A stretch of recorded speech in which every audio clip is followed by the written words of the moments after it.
Jim Derick, and I am actually a parent in recovery tonight, and always.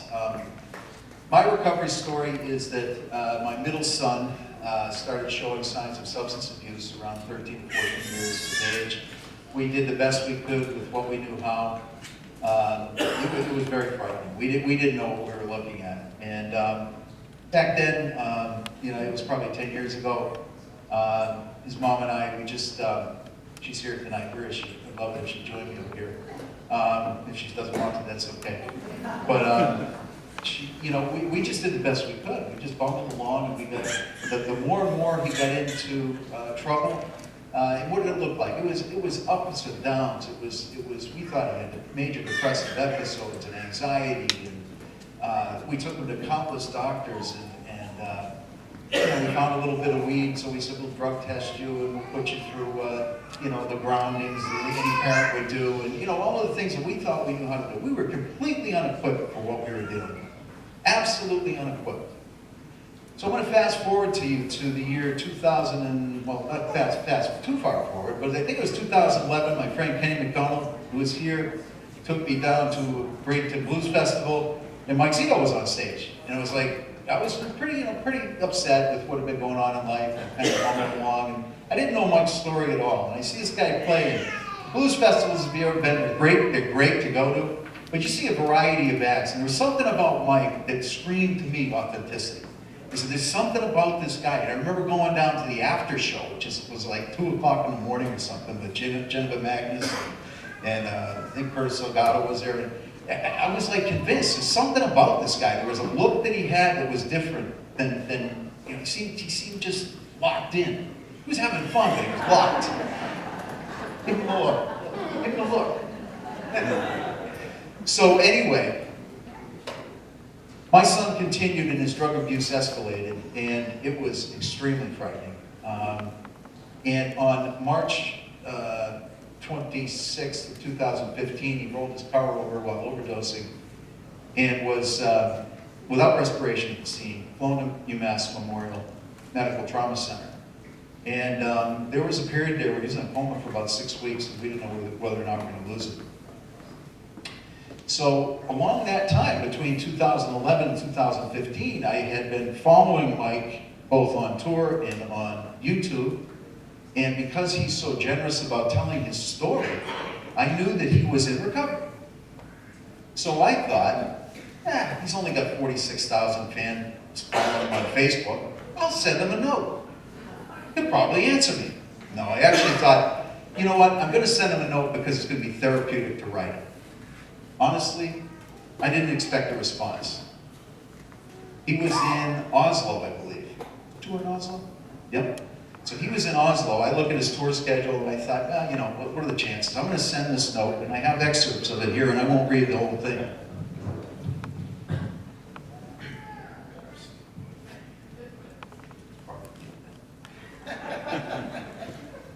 Dear Mike, my name's Jim Derick. I'm a huge fan. You got to open with that. That's your response right away. I'm writing because my 23-year-old son is a drug addict. The last 5 years have been absolute hell. Oxy, perks, weed, benzos, heroin, anything he can get his hands on to numb his pain. On March 23rd, he was in a horrible accident, thrown 100 feet from the car, and then I go on to mention his condition.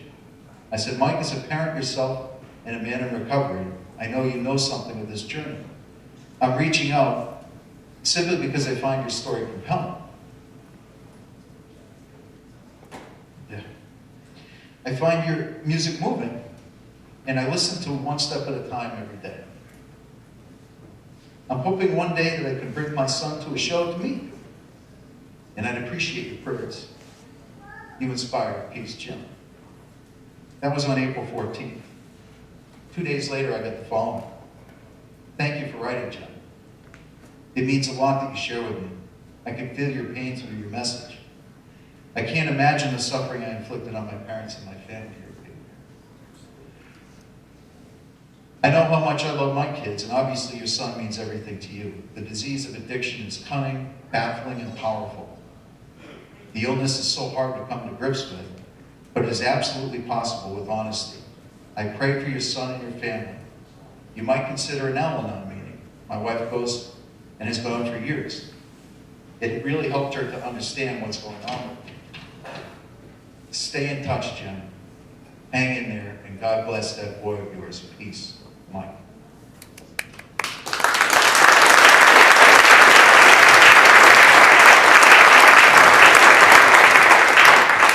So that was my entry to the recovery community. Mike Zito was my entry to the recovery community. I had no idea what I was in for. None. Not only is Mike one of the most generous, thoughtful, compassionate, heart in your sleeve, great guys, terrific musician. You've seen the children, they're really cute. But that note, it wasn't just that I got a note as a fan, which I certainly am. I'm a huge fan of his music, but the personal connection that meant to me that day. My son was still in a coma at that moment, and I thought, my God, this guy, Mike Zito, he didn't know me from Adam. He just took all that time to write this to me. He's in the middle of a busy tour. He's got a band. What's going on? That's what it made me think. What's going on? And what's going on is that courageous people like Mike and the others that we've heard from that are in recovery are battling this battle one day at a time. And they understand the pain of others that are faced with substance abuse disorder and of their loved ones. So I was a parent that was very, very sick. This disease will bring the family into it. And I needed my own recovery. And I am really pleased to tell you that I'm in a 12-step program now that's led by Katie Truitt, my very, very dear friend, a friend of many in the recovery community, for parents, to help us deal with the codependency and all of the emotions, the guilt, the shame, the stigma, everything that goes along with it. And when I go through those 12 steps, all the emotions that people in recovery feel, I identify with. Take the drugs and the booze away from my personal use, and it's all stuff that I identify with. So I'm simply here tonight to share with you the fact that recovery is possible for parents and for families. In fact, it's more than possible, it's imperative. If you want your loved one to get better, we have to get better. And we have to get ourselves into treatment. And I say that only as somebody who has been mentored by the best. I am forever, eternally grateful to them, and I'm particularly grateful for this man for having shown me the faces of recovery that April day when he wrote back to me. So please give a warm welcome to Mike Zito.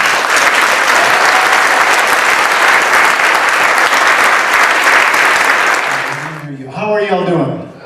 Good afternoon. Thank you, Jim. With an intro like that, I'm excited to hear what I have to say as well. My name is Mike Zito. I have no anonymity at this point. I'm really, really very honored and thankful to be here with you today. One more time, a big hand for Jim and S.A.F.E Coalition and great speakers getting up and sharing their story. Just let me let you know, first of all, I am not an expert of anything at all. I'm not a counselor or I'm just a father, and I'm a husband, and I'm an addict. That's who I am. So my experience that I have is just with my own drug addiction and alcoholism, and with my family, and in recovery, the same as the other shared earlier. You know, that recovery is available, and it is absolutely possible, you know, to anyone that seeks it. So I just want to put that out there, that I'm not here to be an expert on anything at all tonight, but I'm going to play some music for you. But I want to share a little bit about myself. I grew up in South St. Louis, which, you know, I know you're all probably Boston Red Sox fans. Good for you. And I know that you won the World Series the last time against the Cardinals. I'm sure you're very happy with yourself. So enjoy it. There's one on me. All right. I grew up in South St. Louis. I had a regular family with a mother and father who were married over 50 years. I grew up Italian Catholic. I have 2 sisters and a brother. I'm the youngest. We lived in a 4-family flat apartment. My father worked at Anheuser-Busch for 40 years at the brewery, Union Markham. Drank every day on the job, and it was not an alcoholic. and whatsoever. But until 1982 at Anheuser-Busch, you could drink on the job all day long. They had someone that went around with a half barrel and pumped out beer to the guys driving the forklifts and working heavy machinery. It was hot outside and you needed cold beer. It was not uncommon. That's where I grew up, you know. Now later, you know, my father was much older than me, and later in life, his doctor told me he needed to quit smoking and he needed to quit drinking because it was bad for his health, and he did. And that was that. He just quit. So I don't believe that my father was an alcoholic. He just drank too much. He drank every day. And there's a big difference there between being someone that drinks too much, or you get high a little bit, and being an alcoholic or drug addict. And it's hard for family members to relate. Because I had that exact experience with my father. You know, it was very, very hard for him to relate to me. As a guy that was born in 1922, I was born in 1970. You know, he retired when I was 13 years old. He worked and drank all his life, and when it was time to quit, he quit. But he always went to work, he always paid his bills, he always took care of his family. And later, when I get to that point, I'll tell you, it was very difficult for him to understand why can't I just quit? You know, and that's pretty common. I assume for family members here, people in the community, if you're not an addict or an alcoholic, or you're not maybe, God forbid, you have someone in your family, it's hard to relate to understand why are they doing this. You know, I really don't know why. What I can tell you is that I didn't drink much in high school. I didn't do drugs. I was a normal, good kid. I had a good upbringing, and no one treated me unfairly. I was not abused in any way at all. I was just a regular person. And I did not get drunk until I was 21 years old. I didn't drink. It wasn't really of interest to me. And someone gave me a bottle of booze for my 21st birthday, and I drank the whole bottle. And got really sick, and thought, man, can't wait to do that again. I was horribly ill, and it was awful, and I thought, wow, why didn't I do this before? This is great, you know. By 21, I was married, and had to my high school girlfriend. Had a job, was playing music, working at a local music store, trying to aspire to a music career. And I had been playing in bars already there for a while. Never occurred to me that I would drink at the bar when I was playing.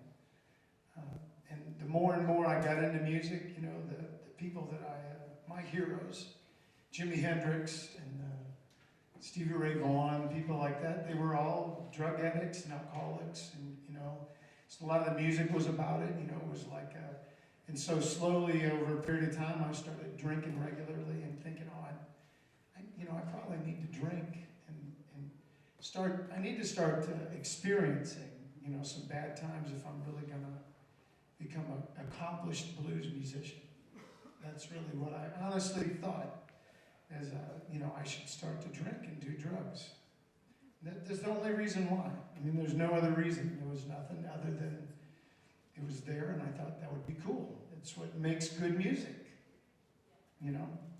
So I started drinking, and by the time I was 25 or 26, I drank, you know, every night at every gig. I drank until I passed out, and was coming home, you know, a day later and wrecking cars, and I'd already had now I have a young son, and I'm married, and I'm not showing up to work, and you know, things are starting to kind of come apart, but I'm holding it together with alcohol pretty good.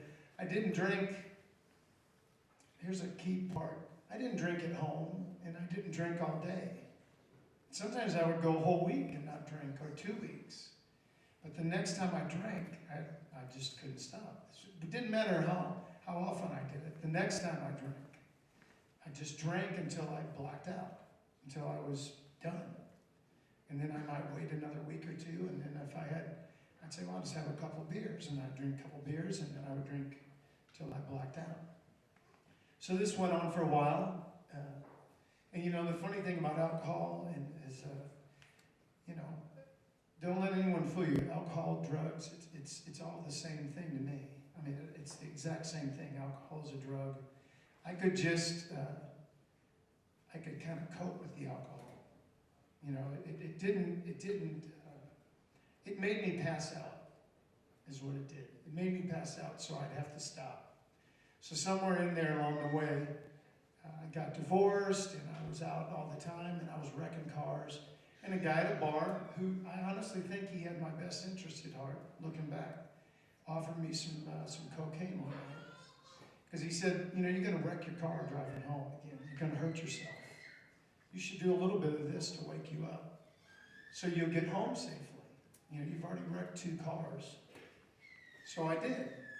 And then that was a new experience. I found something else that got me there a lot faster than alcohol, a lot quicker. And once I knew that was there, then that's what I did immediately. I started doing, you know, just drugs all the time. And the music career and the family, and it started to slowly kind of fade away. In the midst of all this, I got married again. I have 2 more children. I kept trying to carry on. My point in my story is, you know, drugs get to the hopeless part pretty fast. I mean, it gets pretty bad. But my drug addiction and alcoholism, it was a good 10 or 12 year period of my life where you know, I was fighting it along the way. I would go for lengths of time without using or without drinking. And the one thing I'll tell you that it always had in common is somewhere, even if I had maybe a month, I didn't drink or use again. Because I would always say, oh, I'm never going to do that again. Oh, I'm never going to do that again. That was terrible. And I meant it every single time. Is that whenever it came back around again, I thought, well, I'll just have a couple of beers. I'll just spend $20. You know, that's it. I'm gonna set a limit for myself. Like whatever my intentions were, it never worked out that way. I've never ever in my life had a couple of beers. Ever. Never. It's never happened. I've never spent only $20. It's just never happened that way for me. But for years, I couldn't realize what was wrong. People around me realized what was wrong. They told me, my wife, my mother, my father, my family, my good family I had, you know. I had beautiful kids at home. And I guess where I'm going with this is slowly, over a period of time, addiction got the best of me. And by the time I was 30 years old, I was divorced again. I had 3 kids. I was hooked on cocaine, on alcohol. I had some good opportunities in music along the way. I had some opportunities to sign a recording contract in Chicago with the blues label. A lot of the dreams I had been aspiring to were there were opportunities being laid before me, and by the time they were, I was so bad off that they didn't want anything to do with me. You know, what ended up happening where I would go out and drink all night and maybe come home the next day would be like, well, if I left on Friday, you might see me on Tuesday. You know, you don't know when I might show up again. So I started to I lost my job, started to lose the gigs I had. I had a prominent career around St. Louis playing music and around the Midwest.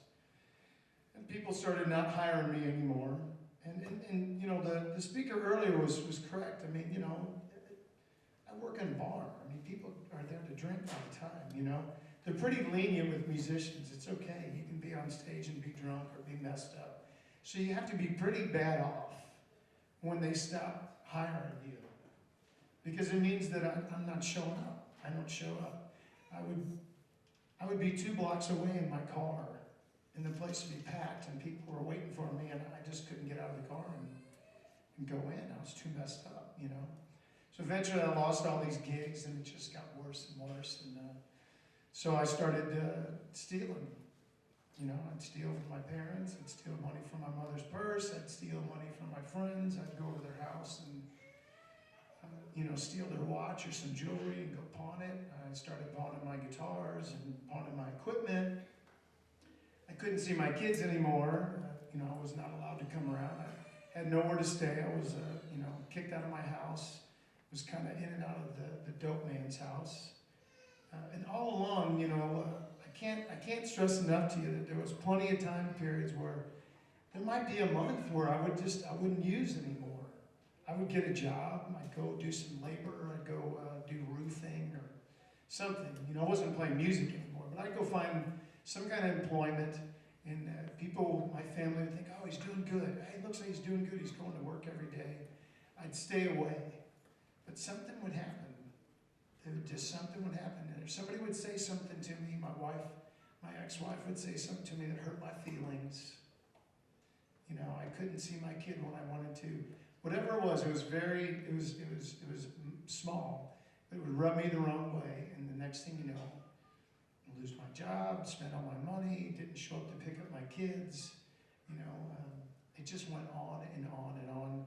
And it got so bad that I just finally decided I had to leave. I had drug dealers looking for me. I had nothing going on in St. Louis, so I stole my father's credit card. I stole a guitar from a friend's house, and I went downtown and got on a Greyhound bus and bought a one-way ticket to Florida and left. And thought, well, I'll just run away and leave.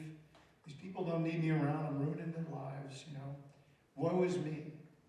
When no one cares about me. It's a very self-centered and selfish point in my life. And they didn't hear from me for about 9 months.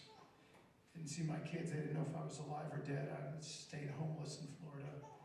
Slept outside, and you know, I didn't want any part of any kind of success or a normal life because it had been so ruined. I didn't want to think about it anymore. You know, I didn't want to think that I had kids that missed me, or that my mother was worried about me, or that I was a failure, you know, as a husband. And I didn't want to think about that, so I just tried to stay as drunk and high all the time. But it's amazing that every step of the way in my story, a guitar would end up in my hand, and somebody would tell me I sounded pretty good, and they'd give me a job, and I'd start making a couple dollars, and there'd be just a little bit of hope, you know. But never once was recovery ever a part of my circle at the time. No one in my family had ever dealt with this before, and so I just kept going. And eventually I got a job, and I moved to Texas in 2002. And I got a job with Fender Guitars, which is a big guitar company, making $45,000 a year. I was homeless in Florida, but I knew a guy at Fender. They had no idea I was a drug addict, and they hired me. And they gave me money to move to Texas. So I moved to Texas, and I thought, well, that's it. This is the problem. I haven't had money, a good job. I'm going to make this money now, and I got a place to, they helped me find a place to live, like they helped me relocate. That's the problem. Now I make enough money. I'm gonna take care of my kids and pay my child support, and I'm gonna have enough money I can do drugs, but I don't have to be, you know, at the dope house all the time. And I mean, within 4 months, I was fired. You know, I had so much money, I just spent it all on drugs. I mean, I spent the entire check on dope the entire time. I didn't do any of the things I planned to do. And it just told me that, you know, it doesn't matter how much, it has nothing to do with money or job or where I live, or it's me, you know. And along the way, I'll tell you, the good part is along the way, I met a girl in St. Louis. And we just met. She was a fan, and she lived in Texas, and she had given me her phone number. So when I got to Texas and I got this job, and I kind of got myself presentable and cleaned up, and I called her. And I was coming through her town the next day. So we went out and we had dinner. And again, I cannot stress to you enough that I can always put on a good face and take a shower and shave and get clean clothes and show up. And I'm charming and funny, and no one knows. This is a brand new person that she has no idea that there's anything wrong with me. And that's what it took. I needed to go find new people to take advantage of. And I found this girl. And we started dating, and things were going good. And you know, after 4 months, I lost this job, and she wanted to know why. And I said, well, they were cutting back on employment, they didn't need me anymore, blah, blah, blah. And so we kept dating, and I moved to her area, and you know, slowly but surely, within a couple weeks, I said I was gonna go out to the store and I'd be right back. And I was gone for 3 days. And, you know, she wanted to know why. And it didn't take long for her to realize, like, so there's something wrong with this guy, you know. And then she met my family, and I took her to St. Louis, and the same thing happened. I brought her to my parents, and I said, I'm gonna go run out, I'll be right back. And I went straight to the dope house I'd been going to for 10 years and stayed there for 3 or 4 days. And she was worried about me. And my mother sat her down and said, oh, I'm sorry, honey, but this is what Michael does. He's been doing this for years. You know, it's just the way it is. We don't really know what to do for him. So they offered to buy her a plane ticket home, but she hung around. And eventually I made it out again alive. And we went back, and she told me, well, you know, I've been living with her, and she said, you can't stay here anymore unless you go to this, there's a meeting over here at this building. They have this recovery meeting. If you would go to the meeting, you could stay here, but you can't stay if you don't go. It's not my worst moment in life. I've been sleeping outside. I've been eating out of garbage cans. I did all kinds of things. This is not the worst thing I've ever been through. But like a guy shared earlier, it was really a point where I thought, I'm really tired. I'm really tired of sleeping outside. This girl's really nice, and I don't have anywhere to go.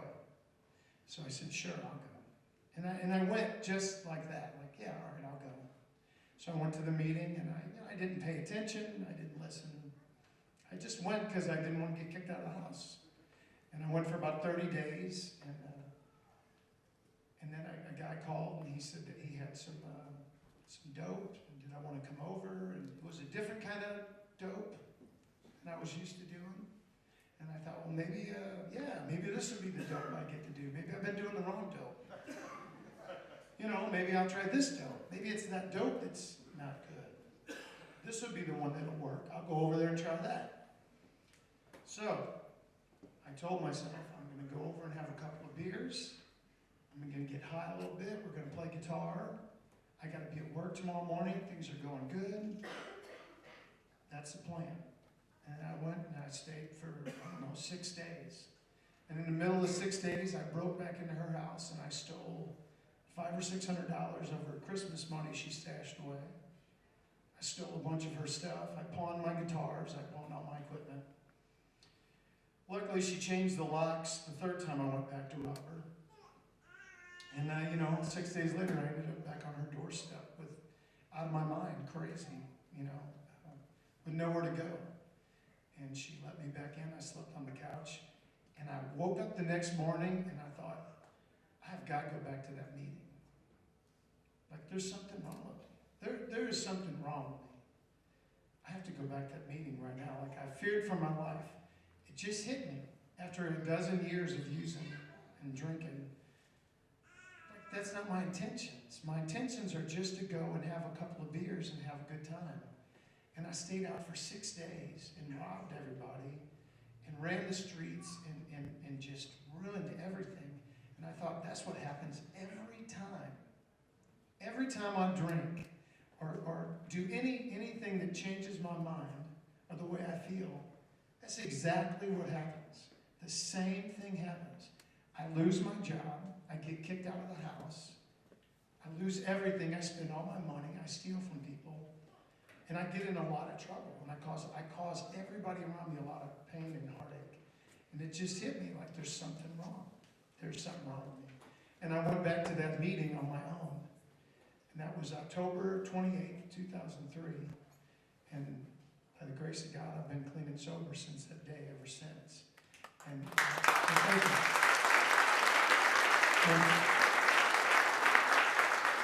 But I want to tell you now, the hopeful part is I knew where to go. At that point in my life, I had been there before, and I knew where to go. I knew they had a meeting there. I knew that these people were there, that I heard them talk before. And I went right back, and I said, man, I need help. I need help right now. And it works. I started to work a program, and it's a 12-step program. and I'm still very active today. And like Jim said earlier, the girl is now my wife. We've been married for over 10 years. And she believed in me, you know, she knew something was wrong, and she went as well, and she joined Al-Anon, and we did it together. And it was the first time in my life that I had someone that loved me, that was, my parents loved me too. They would love to have, they had no idea about this. My parents were much older than me. They grew up in a time period where it probably wasn't talked about, you know? And they didn't do that. It was like if you didn't stop drinking and you didn't take care of your family, then what's wrong? I remember my father using the word degenerate a lot. It was very shameful, you know? So they didn't understand why I just didn't stop or just didn't quit. But they loved me. They just couldn't do anything for me anymore, you know? So when I joined this program and I started getting, you know, clean and sober, and everyone was supportive, but it took a long time to gain the trust back of my children that, you know, I wasn't there for, of my ex-wives, you know, that I left raising these kids with no money and no support. And so over these years now, what I can tell you is after celebrating 12 years in October, you know, my ex-wives and I are dear friends. We're one big family. I have all my kids together. My parents got to see me, you know, live on into sobriety, into recovery, and that the programs work. And I think what I want to stress for the hopeful part here is that you're all here today, and we're not at a meeting. This is not a recovery meeting. This is a community outreach. You know, that you're all here. We're talking about this. They shared earlier. I want you to know that I'm a firm believer that I am a full-on drug addict, alcoholic. I have the disease of addiction. I definitely have some kind of physical allergic reaction to drugs and alcohol. And as crazy as it may sound to some of you, I can remember being in a dope house with a bunch of other people doing drugs. These were not great people, okay? These were sincere, degenerate, alcoholic drug addicts. And they were doing the same drugs that I was doing. We were doing the same drugs, and I was the worst one in the room. They would stop at some point and go, wow, I gotta go to work. I gotta go get my kids, or, ooh, I think I've had enough. And they would put their dope away and put it in their wallet and leave. And I would think, what are you doing? Why would you leave? Don't stop. Why are we stopping? Like, I could never stop. Even in that scenario with that group of people, I was the one that had to get put out. I had the dope dealer would make me leave. He would make me leave at some point because I was too much for him. You know, I firmly believe that I have that allergic reaction, and that I have the mental obsession that tells me that I do not have a physical allergic reaction to drugs and alcohol, and has most of my life, because I continually tell myself that it'll be different than the last time. It's going to be all right. It won't be the same. I'll just have a couple of beers, right? So I've had a spiritual awakening through working these steps, and a psychic change, and I don't think the same anymore. I'm still absolutely crazy, 110%, but I'm aware that I'm crazy. And a person told me many years ago that they explained crazy to me, that crazy is only crazy because it doesn't know it's crazy. And I know I'm crazy, you know. But what I want to tell you is these programs work, and I don't know of any other cure or anything for the disease of addiction. I only know my own experience of working with a recovery program that's worked for me. And I've seen it work for a lot of people. But I know that when the family's involved, when the community's involved, it is so much easier for the addict and the alcoholic to get help. When everyone is supportive and they're involved. To my wife, I'm telling you, without her, I think I would be dead, because I had somebody with me that went into this experience that went to the Al-Anon meetings, that got involved in the program, got involved in recovery with me. And it was everything I did, and it's everything that we do today. You know, Jim was very kind to read that email, and you know, I appreciate the applause. It all sounds great, like, boy, this is a great guy, isn't it? But really, I'm not. I'm just trying to help myself, because anytime that anybody can send me a message about recovery, and it gives me a chance to be when I'm on the road, and I can talk about recovery, or I can talk about being clean and sober, that helps me. That's what helps me. Because every day I need to get up and remind myself that I'm a drug addict, I'm an alcoholic. I mean, it only takes one drink for me today, and then the whole process, you know, will start all over. I know that. And so if I can talk to someone today on an email, or I can be here with you and share my story with you, it reminds me what's wrong with me. So, you know, it would be wonderful to think that maybe one person here might hear me share my story today, and maybe it would help them. But I know when I go to bed tonight, it helped me. That's what recovery is all about, you know. So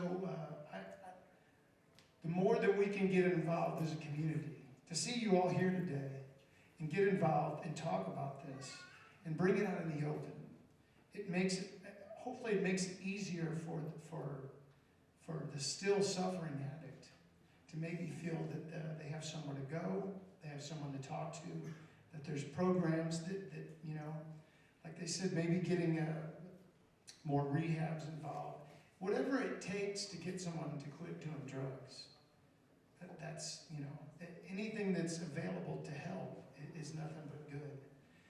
So thank you very much for letting me, for coming and be a part of your day and speak to you, and for letting me share with you. What I want to let you know is there's another side of this story. I got clean and sober, and I thought, well, I'll never be able to play music again, because I'm never going to get to go to a bar again. I mean, I just didn't think I'd ever be able to do that. And about 6 or 7 months in my recovery, someone heard that I played music, and the next thing you know, I got a little gig somewhere, and my whole recovery group came out like this, and they sat in front of me, in front of the bar, and they supported me, and I started to be able to play music again, and I started realizing, like, wow, so if I showed up on time, did a good job, and started to treat this like a job, like maybe I could play music and actually support my family and do well, or at least be able to continue to play music because it's so dear to me, you know, all these years. And maybe I could do it without drugs and alcohol. And let me tell you, it is not easy. Early on, it's very hard to try to do after all those years. It's been quite a process. But I started to use the process to write songs about recovery and about my experience. And along the way, someone helped me make another recording. And I made a demo recording of some songs, and I sent it to a recording record company in Los Angeles. And the guy called me about 6 months later, the guy that owned the record company. And I was just playing locally and doing gigs and trying to get things going. And he goes, I sent him a song, I'm going to sing it for you. It's called Today.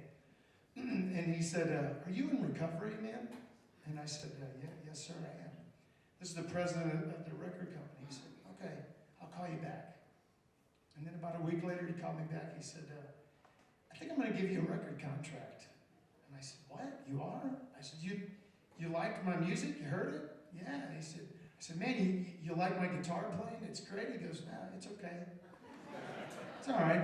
I said, what are you doing? He said, well, I'm in recovery too, and I just coming off a relapse. And I took your demo with me, and I didn't know what was on it. I listened to it, and I heard your song, your recovery song. And it really moved me, and I wanted to give you a recording contract. And that was the only reason that he was interested at all. It had nothing to do with talent or anything. It was that he liked this song, you know, that I had written. And I thought, wow, that's amazing, you know. So I started to follow that path, and I've been following it ever since. And I can't tell you enough how many times recovery, it's been a part of everything I do, and any success that I've had along the way, it's completely involved. So I'm so thankful for these programs of recovery that have given my family life, and my kids, and You know, I get to play music for a living, and no, I'm not rich or famous, but I get to play guitar. And I know what it's like to work hard and to do a job, and I treat this the same way. And all of these things I learned through the spiritual principles of the recovery program that I'm still active in today. So I just wanted to share that with you. You know, if you are an addict or you have someone in your family that you're dealing with, it's hard to draw the line between enabling and giving up hope. You know, because at a certain point, you just can't do anything for them anymore. They have got to help themselves. But to have these programs available, like S.A.F.E and all of the things that you're here today for, and all these opportunities. So if they're ready to make a change, that the door is open. That's what matters, because you never know what it's gonna take, or when someone's gonna decide that they've had enough, that they want to change, when it's gonna hit them. Whenever that miracle happens, I don't know. But I know it happened for me, and I'm really grateful. So thank you very much.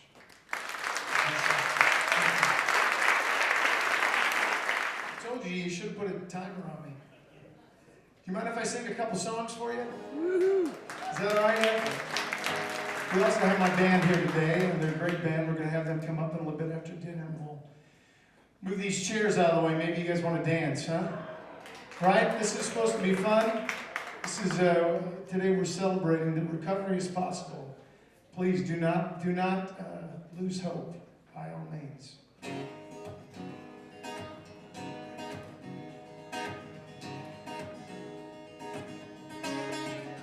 Barely alive in the depths of the dark side, trying to catch my breath between the liquor and the light. Stone cold crazy, losing my mind. I was blinded by the light. I was blinded by the light. But amazing grace took away my night. Fed up with ego, life filled with desire. And all my loved ones were thrown into the fire. But somebody help me, words straight from the lie. I was blinded by the light. I was blinded by the light. But amazing grace, light took away my night.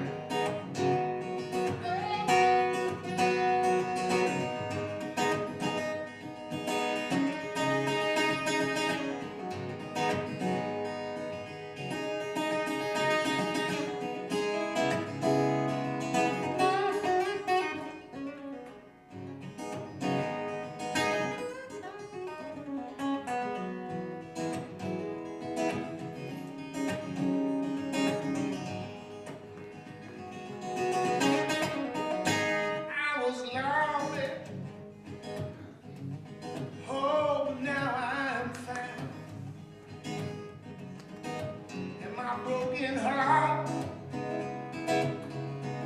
spoken strong now, but I know that dark side is always just around.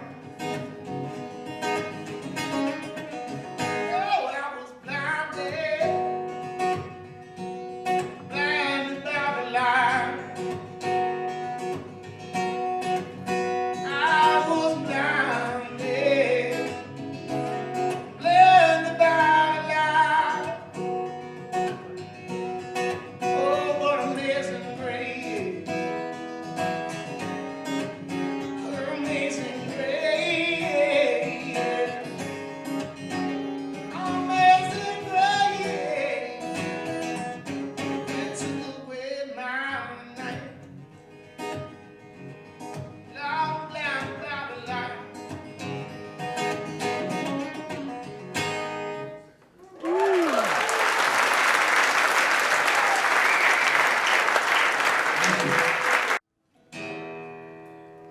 song that I wrote with a good friend of mine. His name is Anders Osborne. He's a great songwriter and artist in New Orleans.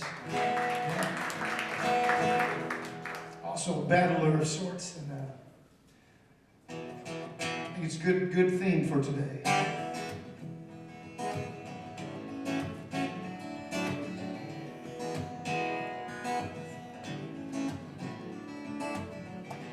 I've been down this old road before. I know exactly where it is. Yeah, nothing good's gonna come out of this. Just a lot of heartache I can't live. Sometimes I feel like I'm losing my mind. All lines in the sand. It's a dying man's game to worry about the things that might have been. Well, might have been. Get busy living. Get busy living. Try, Lord, to change my world. Maybe my world's good enough. Stop fighting everything and everyone. Show some trust, just a little trust, baby. Some days I forget everything's alright. I woke up and found my sweet paradise. Though I don't forget the rain, how it used to be so pain there. And I don't go see. Get busy living. Get busy living. Get busy living, yeah. Get busy living, yeah. Come on, baby.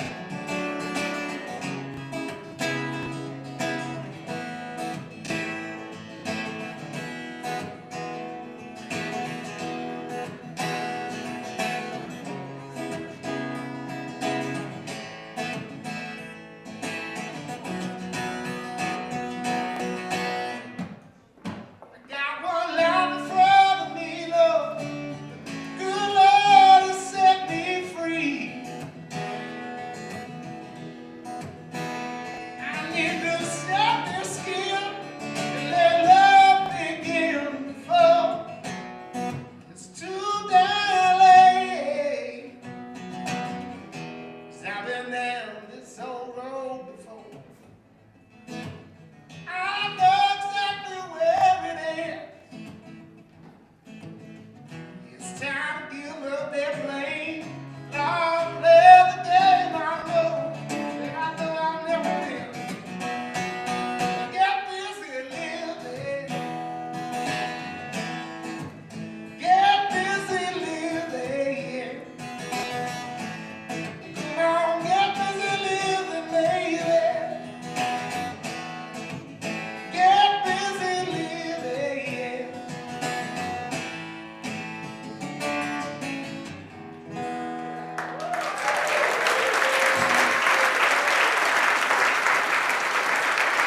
Thank you. We have a very special singer that's going to come join me for this next song right here. Would Nolan please come to the stage? Ladies and gentlemen, put your hands together for Nolan right here.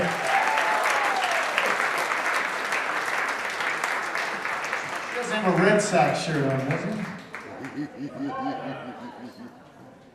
How you doing, Nolan? Good to see you, buddy.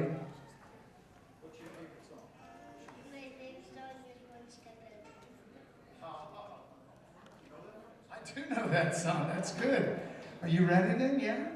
Are you going to sing, or you want me to sing and you're going to sing with me? Okay, that sounds good. Okay.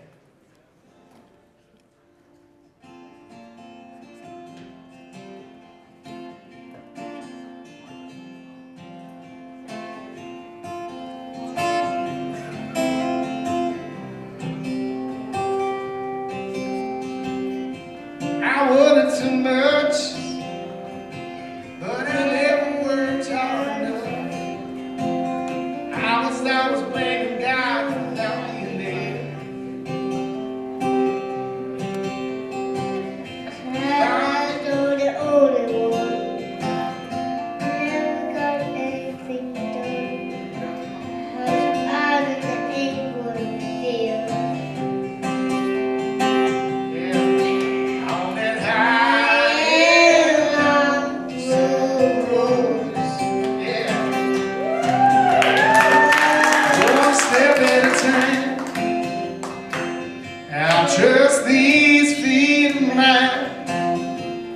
carry me out where I belong. And I will lay my burden down on that solid ground. Maybe one day I'll know how to quiet down.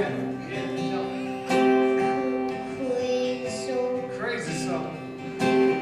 One step at a time.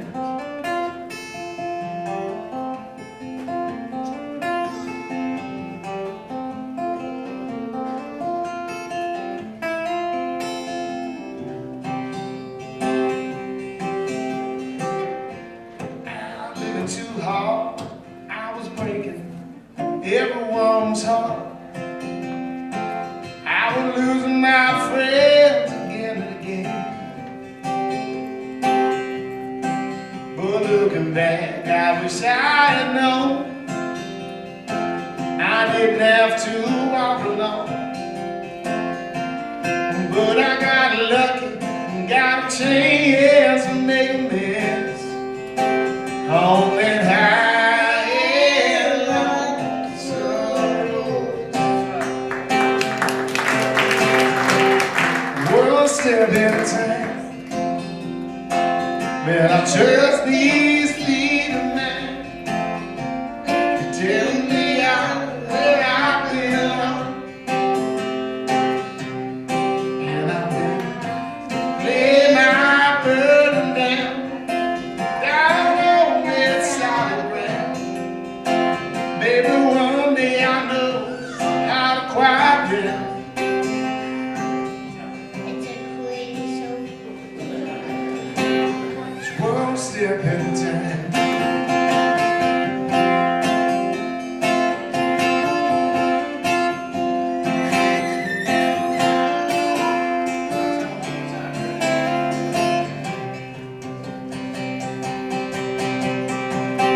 One step at a time. Well, I trust these feet of mine. Carry me on where I belong. And I'm gonna lay my burden down on that solid ground. Maybe one day I know how to quiet down. It's crazy soul. That's right. One step at a time.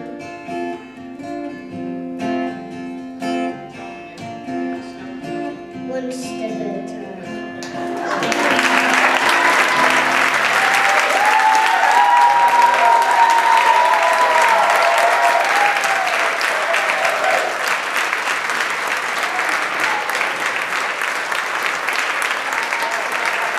Give it up for Nolan, y'all. That was beautiful, man. Hey, thank y'all very much for letting me be up here. It's an honor to be here with you today. I wish you nothing but success in your community. Drugs are not good, man. Let me tell you. The best thing I can tell you right now is that you don't know that you're a drug addict or an alcoholic until you use. Until you put it in, you don't realize it. I mean, it's not uncommon that everyone here has drinks or has a bad day and wants to, whatever it is, but you don't know until you put it in if you have that physical allergic reaction. I have 5 kids. I tell them the same conversation. I'm fighting the same thing, worried about them. They don't know. You're not going to know until you do it, and the best thing you do is just don't do it at all.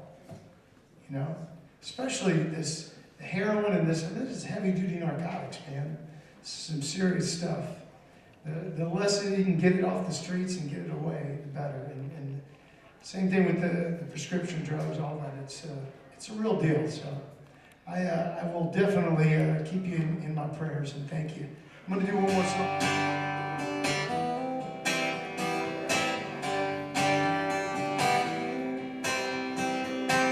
I take my time about growing old. Trying to live like I'm getting younger, baby. All of my friends are telling me life is colder, but I just smile and I offer my shoulder.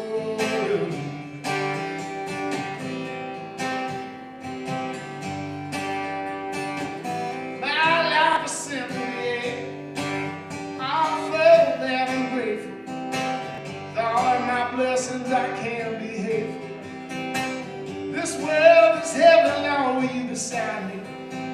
My eyes are open, yet the word not find me. Well, I know that life is gonna bring a little bit of pain, but with some help from above, I know it's gonna be okay. Just for today, just for today. Oh, I know the feeling there. If I was falling, yeah, that lost confusion of endless wrong. When I woke up among the living, you know I became dead to love and forgive. Well, I know that life is gonna bring a little bit of pain, but with some help from above, I know it's gonna be okay. Just for today,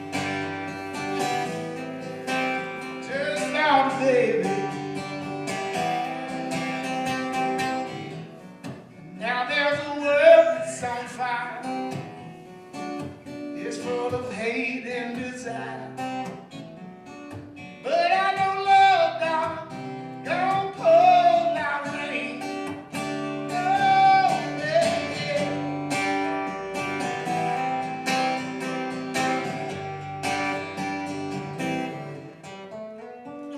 I take my time about growing older. You know I try to live like I'm getting younger, baby. All of my friends are telling me life was cold, but I just smile and over my shoulder, 'cause I know that life is gonna bring just a little bit of pain. Yes, I know that, Lord, I know life is gonna bring just a little bit of pain. But with some help from above, I know it's gonna be okay. Well, but just for today, just for today, just for today.